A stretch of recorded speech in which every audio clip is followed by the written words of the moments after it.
lain na pod na taga Minglanilla ang aton ari sa aton shop mga idol.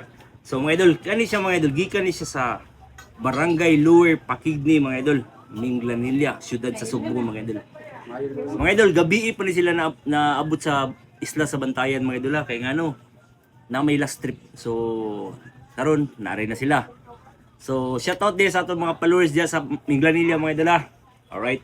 So asa maron dol? Dara.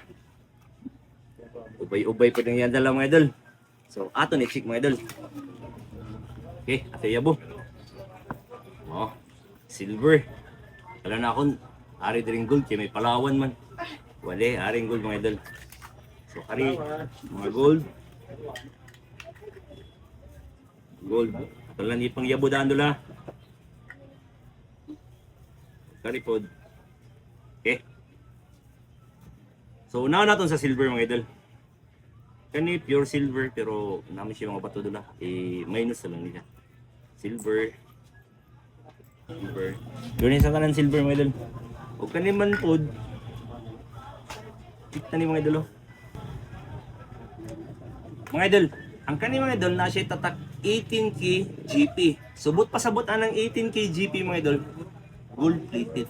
Mo man nakatatak 18K gold plated. So, di na lang nato ni appraise mga idol gold plated man ni siya. O kanina naman po ang gamay mga idol na siya tatak 750 so 18K ni siya dol, gold ni siya.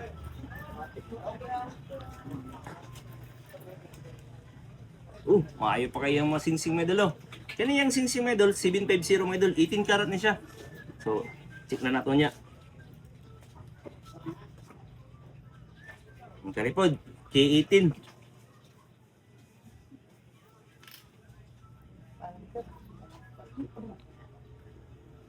Kani dul ba, ang imo mga gold na gidala dul ba, puro pa man ni siya mga ayo dul. Pero wala problema dul, pwede ra na diri appraise mga idol Maski imo pa na, ang parehagad na ito gahapon dul nga, kanang kinitan niya ba sa gawa sa nasod ba, sa Singapore. So gipa-appraise niya tanan, pagkakibaw niya nga, na siya usa ka nakita nga mahal di ay, wasan niya gibaligya, ang uban na sa iya gibaligya. Okay. Kanino naman po, mga idol, 18K. Oh, puro man ni 18. So, mga idol, puro niya siya 18 karat mga idol. So, i-testing lang natin mga idol. Tanawa. Kani dili. O kani naman po siya mga idol. Klaro na to na. Sige, kiskis ta. O kani kalina mga idol. Tanawa ang gold plated mga idol. I-check lang tato mga idol para makita nga din nyo nga anong kalainan sang 18K GP o gang 18K lang. Okay. Mauni siya ang kani mga idol. Mauni siya. Kari. O kani. Medyo popoy agi. So pag ato na siya bubuan mga idol, mawagtang gid na siya. Nawa wagtang pero aring 18K wala jud.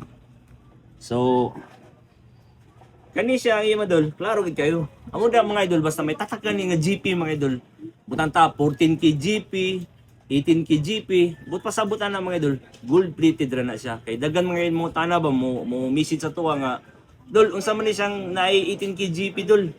Oh, mo na ipaybota mo, gold plated na siya mga idol. Okay. So, klaro man kayo 18 karat, timbangon na. Okay mga idol, ang halinon sa iya silver mga idol, nihali ni siya tanan og 6,630 kaning silver mga idol. Og kani naman po ang iyang gamay kaya nga kwintas mga idol. Nihali ni siya og 1,380 kaning gamay. Og kani naman po ang iyang singsing Arios mga idol. Nihali ni siya og 11,660 kanilang mga idol. Nya, kani mga idol ang yang singsing mga idol. Nihalin po og 49,800 kanilang singsing. Bugata mga idol. So kani ang yang kwintas mga idol, 18 karat. Nihalin siya og 42,000 mga idol. Kwintas lang. O kanina man po ang yang bracelet mga idol. Nihalin siya og 22,200. So suma total mga idol, ang ilagi dala mga idol gikan sa Minglanilla, Cebu mga idol Barangay Lower Pakigi mga idol. Shoutout ninyo tanan diya. Di man na makilain kay may lower, may upper man, Pakigi. So, di lang natin ipakita ilang mga itsura mga idol. Kaya nga mga idol, para dili matigbasan, pauli mga idol. Okay. Kabalo na mga idol, lalong tigbas. Huwag kayo dira. Nalala na siya mga idol. So, Dol, ang kaning imo dala tanan Dol ni halin siya og 133,670 Dol. 133,670 Dol. Unsa man ni deal? Deal. Alright mga idol. Wa magduwa-duwa mga idol. Paldo.